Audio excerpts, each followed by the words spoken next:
Right, good morning. I'm Tony Hurry. I'm what's called a Senior Civil Contingencies Officer for Somerset County Council.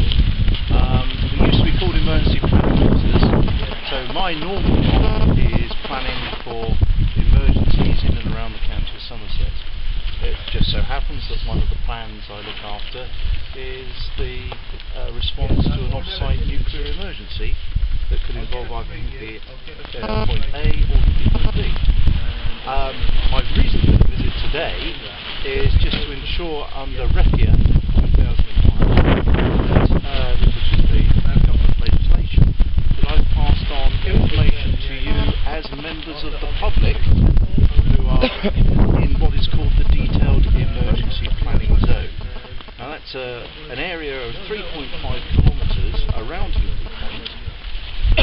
That is an area judged that we would need to take emergency measures for the protection of the public in the unlikely event of an on-site nuclear emergency.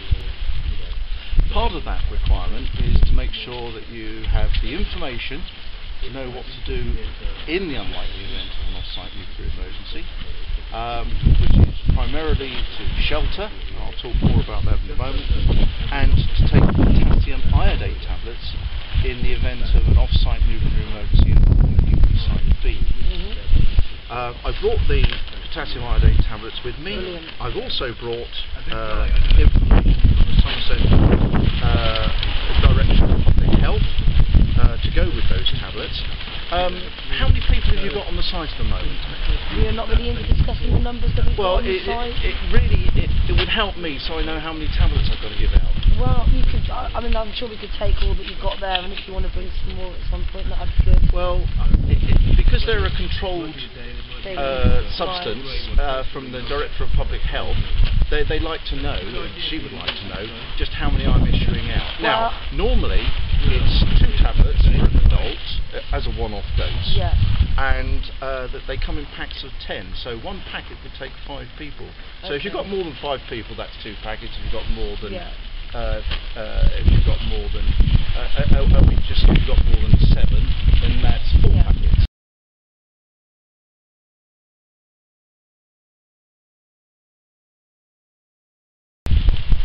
You know, you said that you're here because you're talking to us as like members of the public. Yeah. The security guards that are out there working. Yes. Who's responsible for giving them iodate tablets and talking to them about the risk that they face? That's done by EDF Energy, Okay. and we've made sure that those particular arrangements for all the workforce that's involved in the complex is adequately covered, so they firstly know what to do in the event of an on-site. So can I ask how you make sure that they're adequately covered? Because I'm not so sure that the security people have the same treatment that we have today. What I can tell you is that the Office of Nuclear Regulation, formerly the Health and Safety Executive Nuclear Installation Inspectorate, they're now the Office of Nuclear Regulation, have actually carried out a series of assessments, including exercises, with people, and they are satisfied with the arrangements that have been put in place. Now, that EDF Energy has put in place. Now, I can't say any more about that, and you should speak to EDF Energy about that. Right. So I'd like to speak to you about it because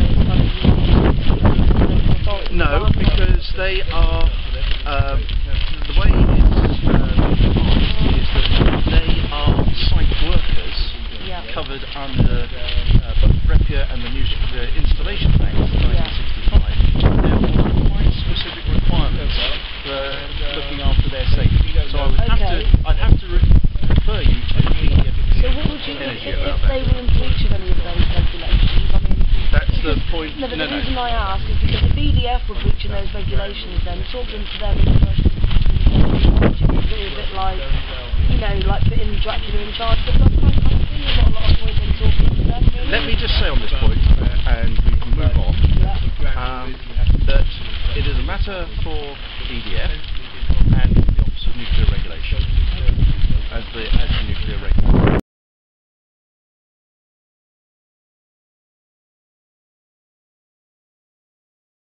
Now, what I wanted to talk about, pardon me, is that every year EDF Energy, on behalf of the 2 nuclear operators,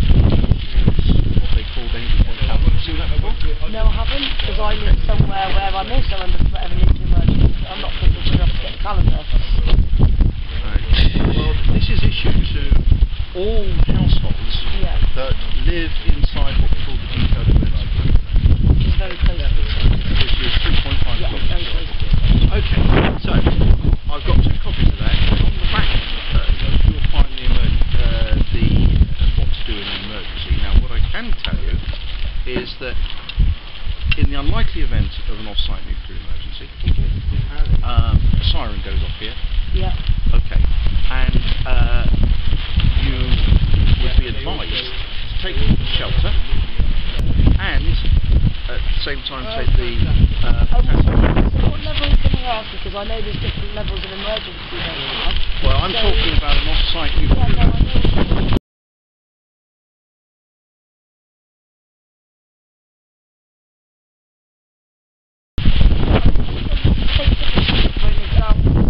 Well, let's not just. No, Let me talk about our nuclear emergency and not talk about the arrangements that were in place for food ships. Okay, well, let me explain something to you. I have thyroid disease, okay, so I'm not in any hurry to take anything that's.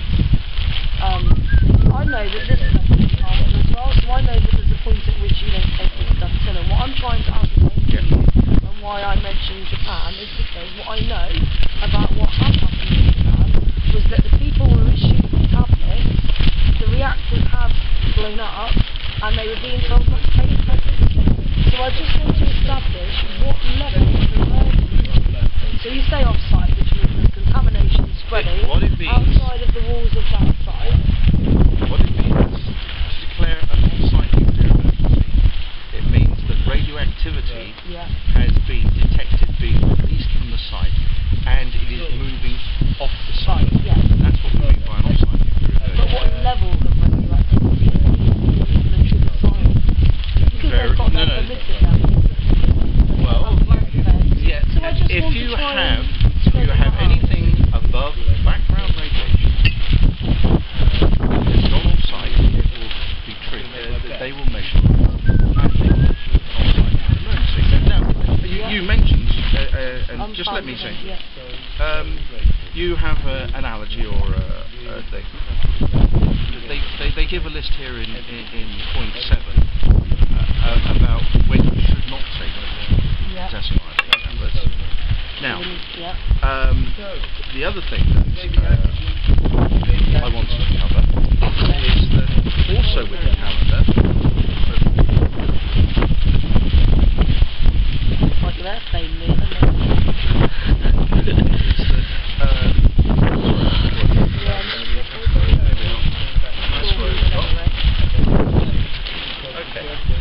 What we have to warn the general public inside the detailed emergency plan is a telephone information system, and by filling in this with your telephone number and posting it, they will add you to the detailed emergency planning zone telephone system. So in the event of an unlikely event, then you would receive a message. Okay, a text. Well, it's a. That's a fantastic service, isn't it? They forward to emergency. Brilliant. Anyway, so those are all those things. I brought several copies. So if you can I ask you what happens in the event that there's confusion and you've got a government saying there's not an emergency when there is an emergency? How do I know when there is an emergency or not? Because it seems to happen in Japan that they say, oh no, don't worry, there's nothing going on, there's nothing going on. But if there actually was something going on, I mean, how do I know? Well, firstly, that we declare an off-site nuclear emergency is not a central government or government issue. That is determined from the circumstances. So that's the operator. The operator would declare that off-site nuclear emergency, but they are required to. But the thing is, what people are required to do under law and what people do in reality when there's... You're talking about a hypothetical situation.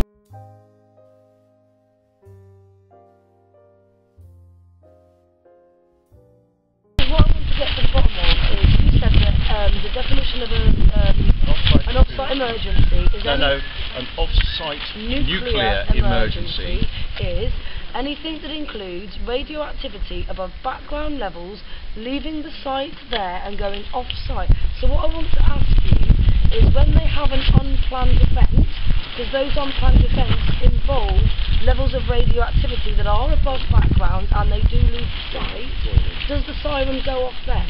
They would activate their emergency procedures, which include sounding the siren. So when there's an unplanned event, they should sound the siren. Right, brilliant. Now, if I give you that, Yep. now on the tablets Yep. and on the emergency procedures, I'll just reiterate, I would suggest that if you are told there's an off-site nuclear emergency, then this isn't a suitable structure, any of these structures here, for shelter. Yep. What you should do is leave the immediate area and go outside the detailed emergency planning zone, Yep. which stretches 3.5 kilometres Yep. You can from be the safe site. knowing that radiation stops at that 3.5 kilometres. No, it is then, in the early stages, that those are the immediate countermeasures that we put in place, which are firstly to tell people to go in, stay in, tune in. What do you tune into? Local radio. Have you got your own? Yeah, got a okay. radio. Well, tune into one of the local radio stations. Right. And also, although you haven't got it here, it goes out on TV. One of the things we deal with is the BBC under its public service.